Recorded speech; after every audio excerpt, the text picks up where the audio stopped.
Welcome back to SIGNALIS, and this is where we continue off from part 2. We are currently playing as Issa, looking for a girl named Erica who will be in the library.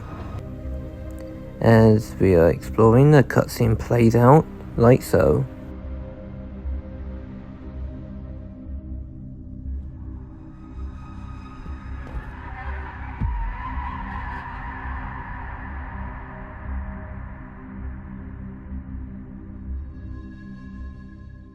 We are back playing as Elstar, and behind us is a bunch of Elstar replicas behind us. We won't be able to use elevators. Now for the rest of the game, I've been trying to look for the flashlight, be able to explore areas that are very dark. And we find a letter that actually gives us information of where we can find the flashlight. And it would be pretty useful and great to use. Although we do have to get past a lot of enemies and also fight them, we will have to dive deeper and deeper. We also have Adler, who managed to confront Issa, who will be trying to defend herself from him. Because of something sinister, he has plans.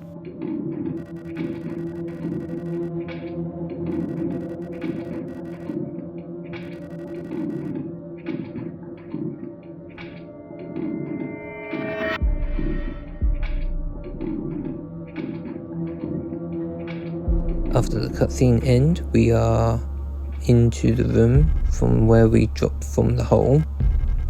Yep. And of course we got an enemy down here. Which is why having a flashlight always helps, because you can be able to find them unless you have to shoot them or aim at them. But hey, the nightmare doesn't end anyway. We still got half of the game left to play. And right here we have whatever the fuck they called. For me, I just call them the migraines, as they are quite real fucking annoying. To defeat them, you have to change the frequency to the right corresponding number that pop up on the screen to be able to finally find which one it is. And you can kind of almost tell from what they kind of look like and how weak they are. Like this one that I'm aiming at. Shut the fuck up, bitch. Now, I found the fuse that would be for this puzzle, and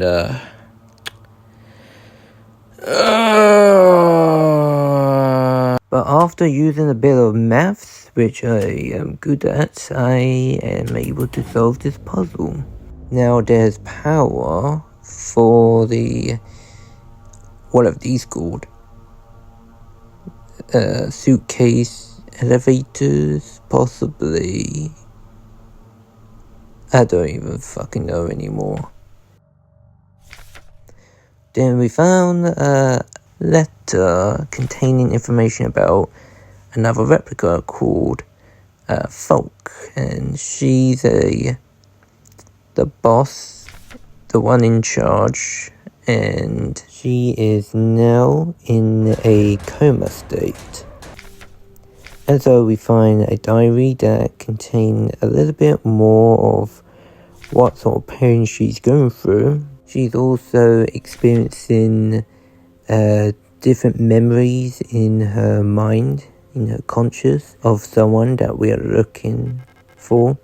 We also find this owl-looking box. After some time, managed to find the flashlight, which would be able to be very useful and good for areas that is completely dark, and also be able to find the secret key from the New Game Plus. In Adler's room, we managed to find documents containing information about who he is and what he does, because he's a replica. He is tasked in order to do specific actions. Also found a weapon case with the keys, which gave me the revolver, which is another pistol like weapon that does more damage After some time, I am in this room where the next key is. So just change the frequency to 65 and it should be popping up. There it is. Yep. Okay, now we have to get an item from this painting which will allow us to get to another location, which is right here. And this is when we will be inserting the cassette, which will be able to allow to play music. So I can change the frequency for the outbox that will help me with getting the key item. So here it is.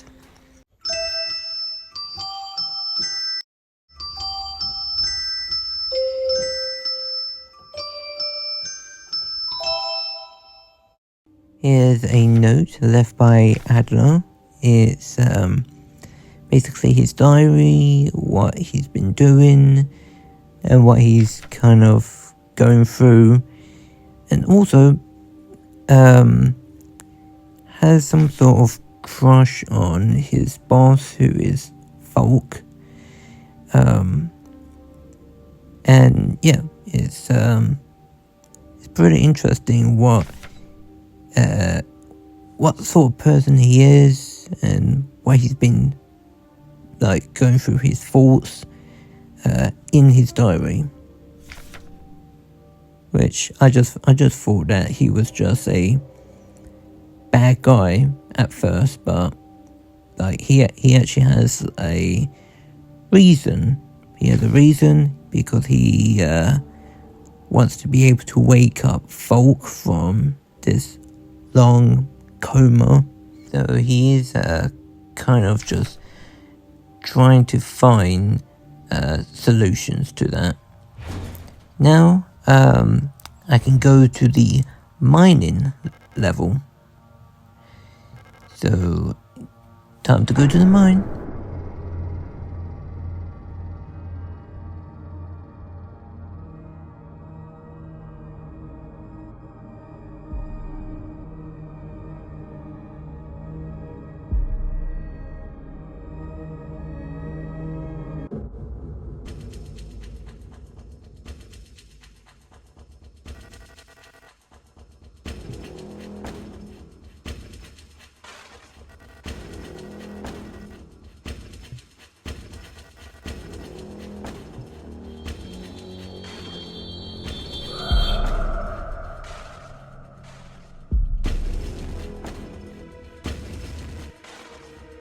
As you just saw, Isa managed to fall back against Adler, and now he's fallen into the hellhole. In the mines, we also get to find some other replicas and maybe a gestalt.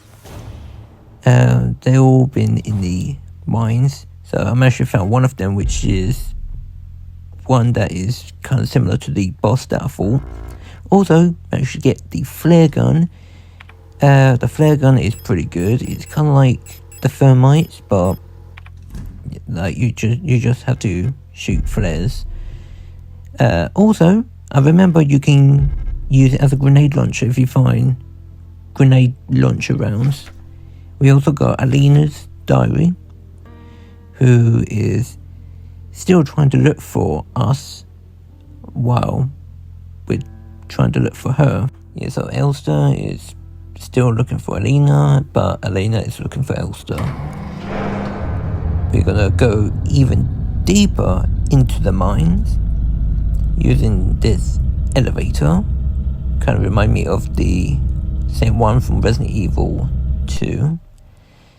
By the way, like I said, there's more gestalts and replicas down here. We have seen Star before.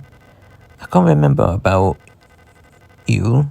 I can't remember if we have seen her. I don't know. It's sad. It's sad because these two are pretty close.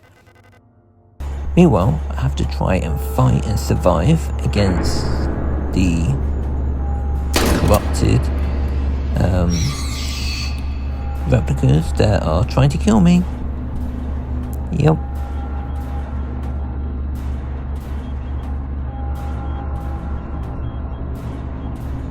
So I'm just trying to conserve my ammunition. I did get hurt, but yeah, I'm trying to conserve my ammunition so I can get into the hatch.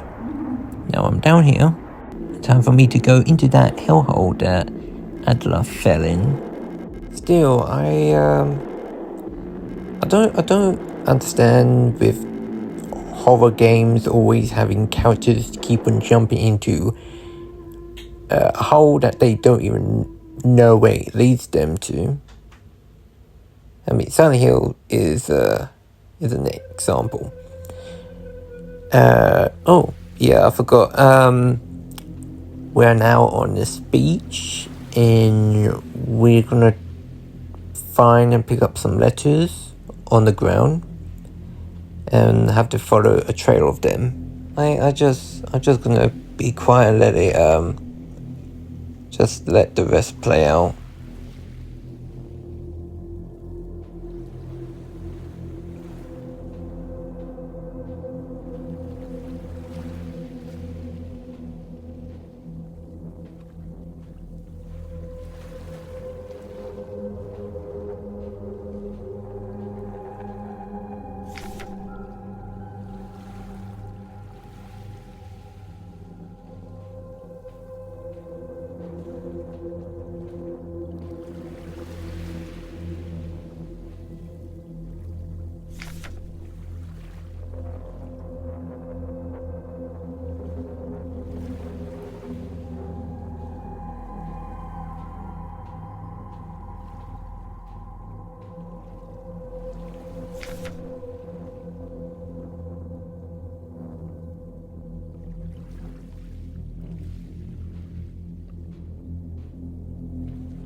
So I don't think there's any more letters or secrets or whatever.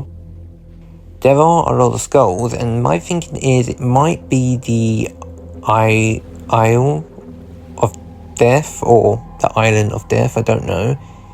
There's it's one of those paintings. Yeah, there's multiple variations of the same painting, and they have different themes and meaning behind those themes. So this should be the end of the cutscene. Yeah, look like it. Yep,